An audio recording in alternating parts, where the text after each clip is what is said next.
नमस्कार, मैं हूं पंकज कुमार और आज राजशास्त्र में बात करेंगे कि राजनीति के चाणक्य कहे जाने वाले प्रशांत किशोर ममता दीदी के नज़दीक कैसे पहुंचे और उनकी वजह से पार्टी में बगावत कैसे शुरू हुआ। जी हां, कहानी बड़ा ही दिलचस्प है। प्रशांत किशोर बेहद इंटेलिजेंट शख्स हैं। उन्होंने कई मौके पर यह साबित भी किया है। प्रशांत किशोर ये भांप चुके थे कि ममता दीदी अपने भतीजे अभिषेक बनर्जी को नंबर 2 पर पदस्थापित करना चाहते हैं और इस चीज़ को भांप करके प्रशांत किशोर ने ममता दीदी से इस बात का जिक्र किया कि अभिषेक बनर्जी कैसे उनका जो विरासत है उसको संभाल सकते हैं, मतलब नंबर 2 के नेता कैसे हो सकते हैं। वैसे मैं आपको बता दूं कि ममता बनर्जी के बाद बंगाल के लोगों में जो टीएमसी के कार्यकर्ता हैं उनमें शुभेंदु अधिकारी को लेकर के बेहद दीवानगी थी, लेकिन शुभेंदु अधिकारी को एक से दूसरे मौके पर किस तरह से दरकिनार किया, इसके कई उदाहरण हैं। प्रशांत किशोर बंगाल पहुंचे और अभिषेक बनर्जी को पदस्थापित करने के लिए तमाम चालें चलना शुरू कर दिया।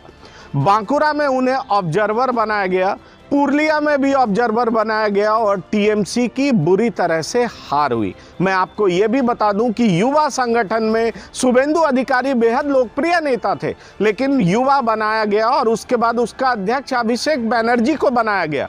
शुभेंदु अधिकारी कोलकाता में कई प्रोग्राम करना चाहते थे, पार्टी को मजबूत करना चाहते थे, लेकिन शुभेंदु अधिकारी को ऐसा कोई भी प्रोग्राम करने नहीं दिया गया और यही वजह थी कि शुभेंदु अधिकारी अंदर से ही नाराज चल रहे थे और उनके चाहने वाले जितने भी प्रशंसक थे वो भी बेहद नाराज थे। उन्हें ये लगने लगा कि प्रशांत किशोर जिस तरह से सीपीएम के कार्यकर्ताओं के साथ भी इंटरैक्ट करते हैं वो भी अच्छा नहीं है और पार्टी के कई नेताओं को बुला करके जिस तरह से बात करते थे और एक दूसरे के बारे में पूछते थे, उससे कंफ्यूजन पैदा हो रहा था। जाहिर तौर पर इन तमाम चीज़ों को लेकर के पार्टी के अंदर बहुत ज़्यादा असंतोष उभर आया।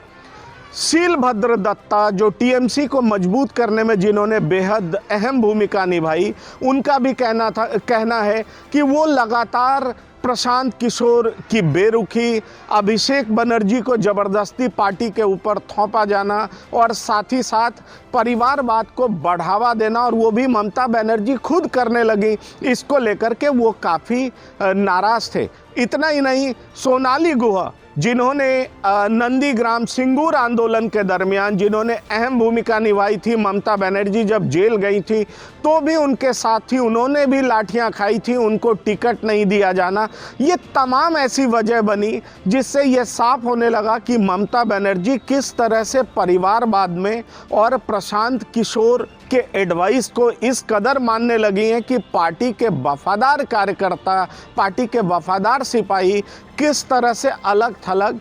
पड़ने लगे हैं। जी हाँ, प्रशांत किशोर निश्चित तौर पर जब वो बिहार की भी राजनीति कर रहे थे, जब वो राष्ट्रीय उपाध्यक्ष बनाए गए थे, उस दरमियान भी प्रशांत किशोर इस तरह का मैसेज दे रहे थे कि नीतीश कुमार का विरासत वही संभालने वाले हैं। लेकिन प्रशांत किशोर अपनी जो भूमिका बिहार में चाहते थे वो उन्हें मिल नहीं पाया और जब दूसरी बार जेडीयू के साथ आए तो जेडीयू के नेताओं का ये आरोप था कि प्रशांत किशोर उन्हें दरकिनार करते हैं, पार्टी के कार्यकर्ताओं से अच्छी तरह से इंटरैक्ट नहीं करते हैं। बहरहाल ये तमाम बातें हैं, लेकिन प्रशांत किशोर अपनी ब्रांडिंग करना जानते हैं और अपनी मार्केटिंग करना जानते हैं। साथ ही साथ टॉप नेताओं के साथ कैसे सटा जाए, कैसे चिपका जाए और अपनी बात को मनवाया जाए, इसमें उन्हें महारत हासिल है। टीएमसी वो पहुँचे ज़रूर, लेकिन जिस तरह से कई वफादार साथी एक के बाद एक ममता का साथ छोड़ रहे हैं,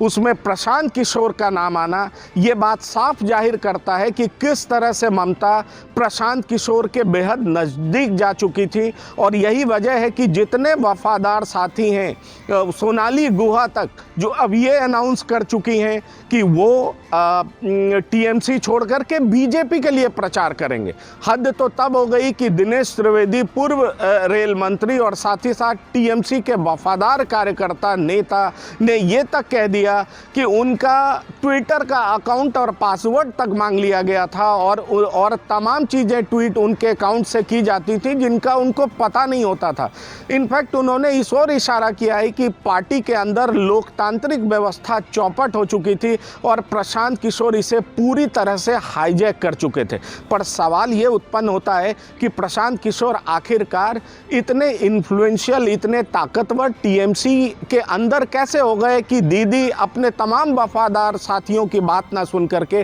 प्रशांत किशोर की ही बात मानने लगे। इसमें यह बात साफ झलक करके सामने आता है कि प्रशांत किशोर, सूत्रों की माने तो प्रशांत किशोर दीदी को ये समझाने में कामयाब रहे कि अभिषेक बनर्जी को वो नेता के रूप में पदस्थापित करने के लिए तमाम स्ट्रैटेजी बना रहे हैं। और यही वजह है कि अभिषेक बनर्जी से लेकर के ममता बनर्जी तक ने प्रशांत किशोर को बहुत ज़्यादा तवज्जो दिया। और इसलिए राजनीति के चाणक्य जो अपने आप को कहते हैं और कई मीडिया का बहुत बड़ा सेक्शन भी कहता है, उस वजह से टीएमसी के डिवोटेड कार्यकर्ता व ममता बनर्जी के वफादार साथियों ने पार्टी का साथ छोड़ करके कमल छाप को पकड़ना, मतलब बीजेपी के साथ जाने में ही भलाई समझी। और इस तरह के नेताओं की लंबी फौज है जो पिछले 10 साल से ज़्यादा से टीएमसी के साथ थे, लेकिन उन्होंने पार्टी को छोड़ना बेहतर समझा और बीजेपी का दामन पकड़ना ही उचित समझा। धन्यवाद।